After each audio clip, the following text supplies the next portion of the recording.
can't do much right now. Russia's responsible. Your gas prices have gone up. A lot of it has to do with Vladimir Putin. How many times have you heard that lately? The only reason you're paying more at the pump is because of Putin and the war he's causing, end of story. But is that really true? I did some digging and I couldn't believe what I found, so today I'll be answering the questions on everyone's mind. Is Putin really to blame? And if not, what's the real reason why the gas prices are so expensive? And most importantly, how long will it take for the prices to come back down? Does anyone remember this? Looking at how much gas is now, seeing those prices might seem like a dream, but what happened behind the scenes doomed us for years to come. Allow me to explain. One major difference between the US and the rest of the world is that the US produces oil from the private sector, whereas many other countries have their governments responsible for oil production. Russia, for example, has a few large facilities operated by government-owned monopolies, whereas the US has many fracking companies mining oil, but due to fierce competition among these many companies, most were losing money. When COVID hit, nobody was driving and oil demand crashed worldwide and fracking companies collapsed. This shrank the number of companies from hundreds to a few dozen who had deep enough pockets to weather the storm. But it's important to note that it wasn't COVID itself that was causing this crash, but COVID policy. Without fear-mongering and fierce lockdowns, it's without a doubt that we would be in better shape today, in all aspects, not just gas prices. Why is this still affecting us now? It's been almost 2 years. At first glance, now seems like the best time to start a fracking company. Competition is at an all-time low and crude oil is selling for a premium, but things are never that simple. Take ESG, for example. It's basically a score given to companies based on how woke they are, and the higher a company scores, the more investable they are. A huge portion of determining that score is whether or not the company has a green agenda, and that right away poses a massive problem for oil and gas companies. And now, on top of all that, investors are hesitant to get back into the markets because of the conflict in Ukraine, destabilizing supply chains, as well as the fear that we aren't totally out of the woods with the lockdowns and other COVID policies. Biden isn't exactly helping the situation by slashing subsidies and permits for oil and gas companies, but are we really surprised? It falls. Would you close down the oil By the way, I would transition from the oil industry, yes. Oh, I would that's transition. a big statement. It is a big statement. That's a big because statement. I would stop. Why would you do that? Because the oil industry pollutes. He won't give federal subsidies to the... From the very beginning, Biden was clear on his plan to phase out fossil fuels and is still dead set on doing so, even though the obvious solution to this crisis is to start pumping oil as fast as possible. Elon Musk summarizes this perfectly. Hate to say it, but we need to increase oil and gas output immediately. Extraordinary times demand for extraordinary measures. He then follows up with, obviously, this would negatively affect Tesla, but sustainable energy simply cannot react instantaneously to make up for Russian oil and gas imports. That's the mark of a great leader, the ability to put his personal feelings aside and recognize what the country needs in a time of crisis. Something that's almost never talked about is just how big of a factor psychology plays in all this. When Iraq said last week that they'd up their oil production by 800,000 barrels a day, the global price of oil dropped $22 within minutes. The reason that happened is because people were frightened of the consequences should Russia stop exporting oil, so when someone announces they're going to step up to the plate and increase production, the world breathed a sigh of relief.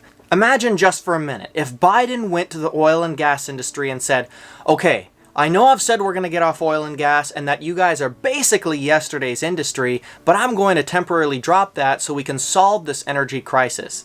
That would be a massive morale booster for the entire world. Meanwhile, Biden is talking about building 500,000 charger stations by 2030, and then Jen Psaki reinforcing that by telling people to get an electric car to avoid paying gas prices like that's any sort of solution. I feel it's important to briefly touch on the push for electric vehicles and establish why that's not a short-term solution. First of all, just by pricing alone, these cars are only made available to the upper middle class and beyond, so for the people who really need them to save on gas money, an EV would be way out of their financial reach. Also, most people forget that just because a vehicle is electric doesn't make it green. Approximately 20% of US energy is produced by green energy, another 20% by nuclear, which leaves the remaining 60% up to fossil fuels. That's not to mention the production of an electric vehicle consumes an absurd amount of oil, and the batteries are produced through the mining of rare earth metals, the supply chain of which is almost completely controlled by China. Now that I'm thinking about it though, this all seems too perfect to be a coincidence.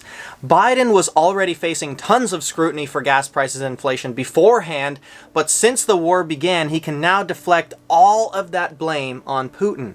Not only are the gas prices now seen as justified, but they are also playing perfectly into his push for transitioning off fossil fuels. I feel it's important to mention the Keystone XL pipeline because many people cite the cancellation of this project as the reason that gas prices have climbed so high and thus is Biden's fault for canceling the project.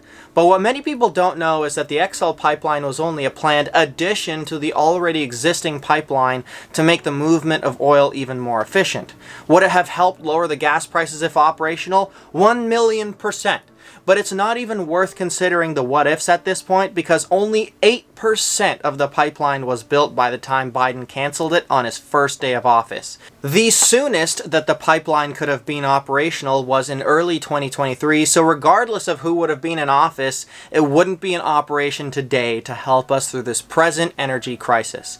So now we know that Biden has a pretty big role in the fluctuation of gas prices, but how big of a role does Putin really play? With Europe, I completely understand the hysteria because Russia provides about 40% of the natural gas for the entire continent, so they'd be facing blackouts for who knows how long if Russia pulled the plug. But what about North America? Well, we know that the US and Canada have a very limited dependence on Russia, so why are the gas prices so heavily influenced by the war?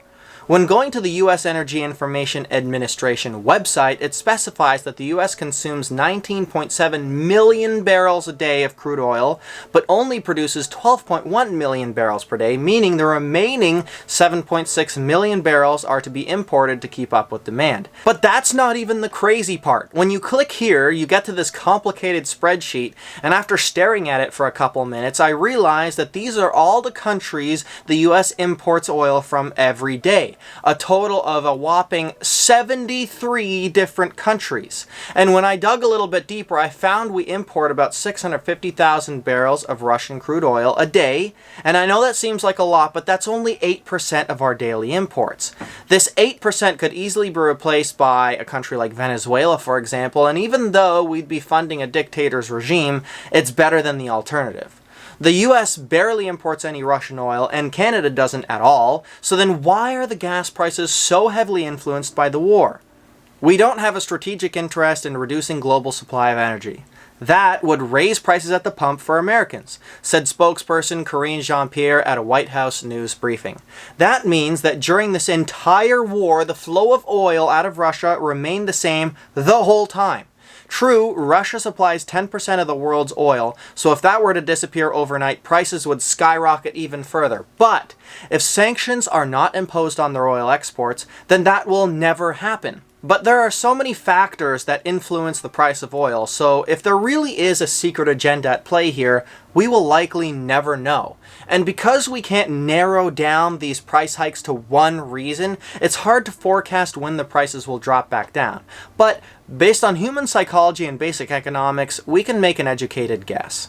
The pressure's on the White House right now because everyone is blaming Biden for gas prices, so if something isn't done soon, midterms will be an absolute disaster for Democrats if it isn't already.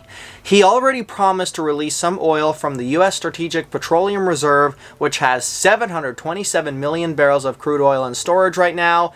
However, this is unlikely to move the needle. An idea with a little more significance is the push to suspend the federal gasoline tax for the rest of 2022, which amounts to 18 cents on the gallon. So it's highly likely that gas prices will fall in the coming weeks when markets have time to respond to this spike, but I think the most important message here is to vote, and not only at the ballot box, but with your dollar.